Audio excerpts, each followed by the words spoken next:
Hey, hello, Chris with Frosty Paws LLC. I'd like to welcome you to the first episode, maybe second or third with safety, right? So, one of the most important things in here, let me try to flip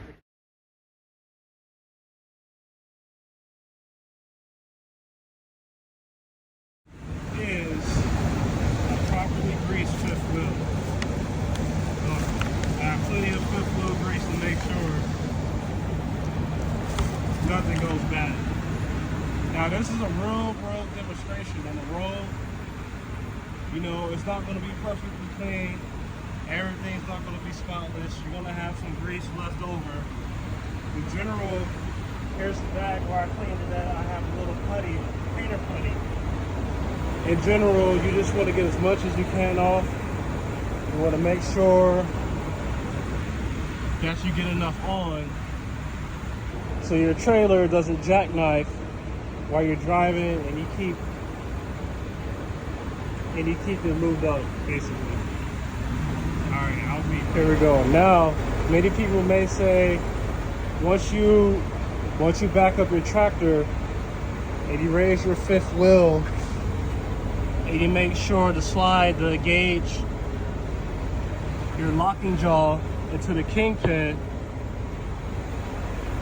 once you proceed with that process, they say most of this slides off. But this tells me right here,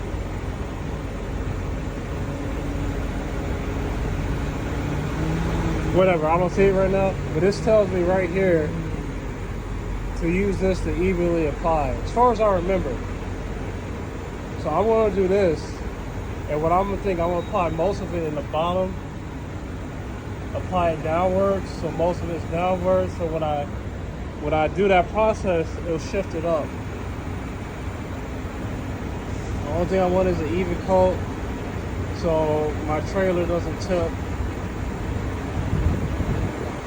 I don't harm myself or danger other people, so I make sure I always keep this fifth wheel grease.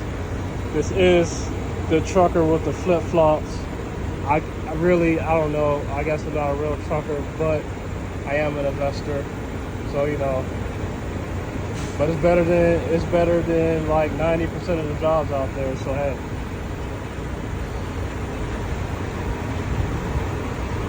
Remember, it's all about safety. Take the time to keep maintenance. Simple maintenance like this will cost,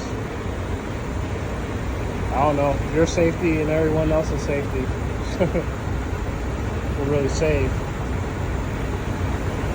All right. Okay, I typically keep my fifth wheel grease. This is something new I'm trying out today. So I'm gonna leave a little bit of lube right here and right here, because sometimes when I finish and I disconnect, or maybe I'm at a receiver and they tell me to disconnect, I check my fifth wheel anyway, I might have a tiny dry spot, so I like to add as much or as even as I can. Not as much, but as even as I can. And now I'll try to put a little bit on the side so it'll still smooth some up. But last thing is just connect, and that's it. Okay, last but not least, what I like to do is get the kingpin a little bit in the middle of the fifth wheel to avoid as much slide and the grease as possible so it can stay in place. Now I'm going to I'm going to lift my airbags, because right now my airbags are deflated. This means my fifth wheel's down. I'm going to lift my airbag. I'm going to set my, I forgot what this is called right now, but anyway, I'm going to lift my airbags, or inflate my airbags, and make sure I don't have to slide back as little as possible. That's like, to me, that's like the perfect amount. Hold on, I'm gonna do a little bit of extra and get underneath for you. I'd do a little bit of dangerous dad for you right now. So, hold on, how does this?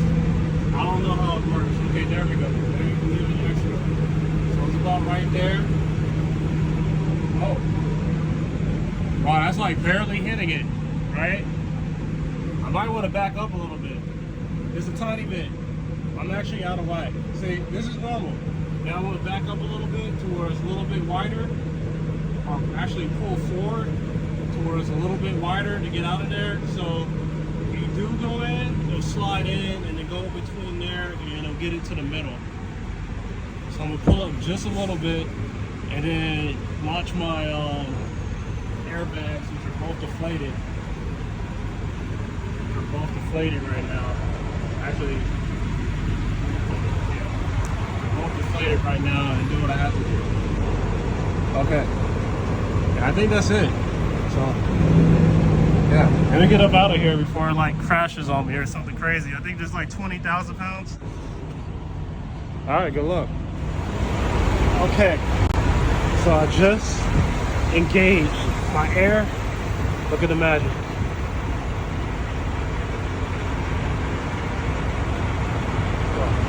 Probably can't see it. Anyway, luckily this time you're fortunate enough to see the situation where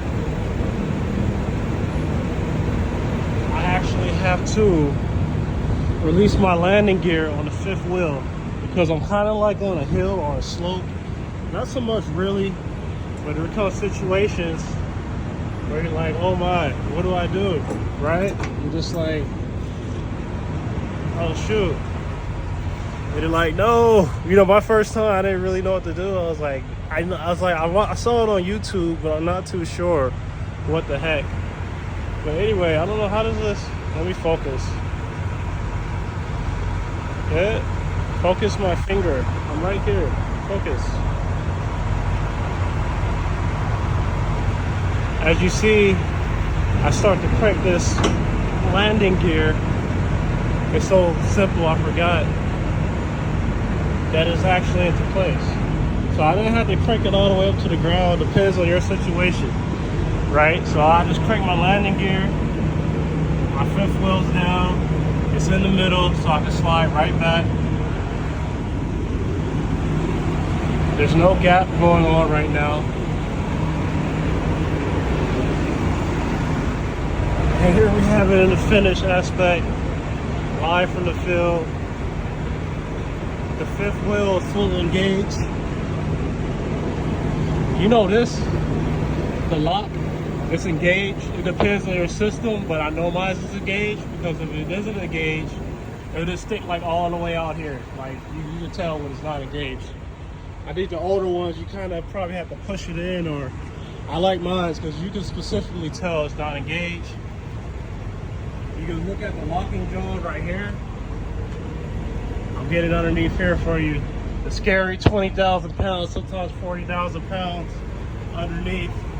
You can tell, if you can see that little line right there, that's the locking jaw. The locking jaw is around the kingpin. The kingpin is like the little thing hanging off the trailer.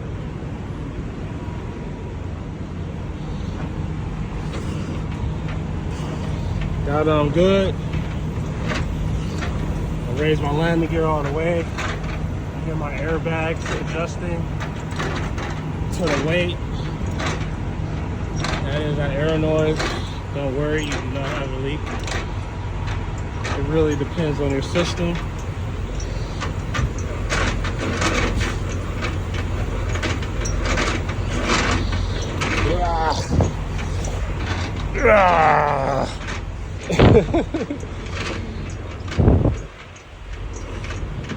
I mean, it's up to some people, you know, like I choose to like not have my trailer moving awkwardly. The most I've ever let it go is like a month because somebody gave me that advice and I looked and it was all dried up. Like maybe he meant a month in the winter time, but I most definitely nowhere past 2 weeks. I like to do it once a week. I would not really like to really, I like to do it like once a week. Really, if I had enough grease, I'll do it every load. Just clean it because, you know, it depends on your safety. It's all up to you. But if you want to be, I forgot the word where you don't use less. I don't know, some popular word. Minimalistic, yeah, minimalistic, right? I'll say at the most every 2 weeks. Honestly, for me, once a week will do it. There you have it. Take it apart, right, a little bit. 53-foot trailer in between another one, and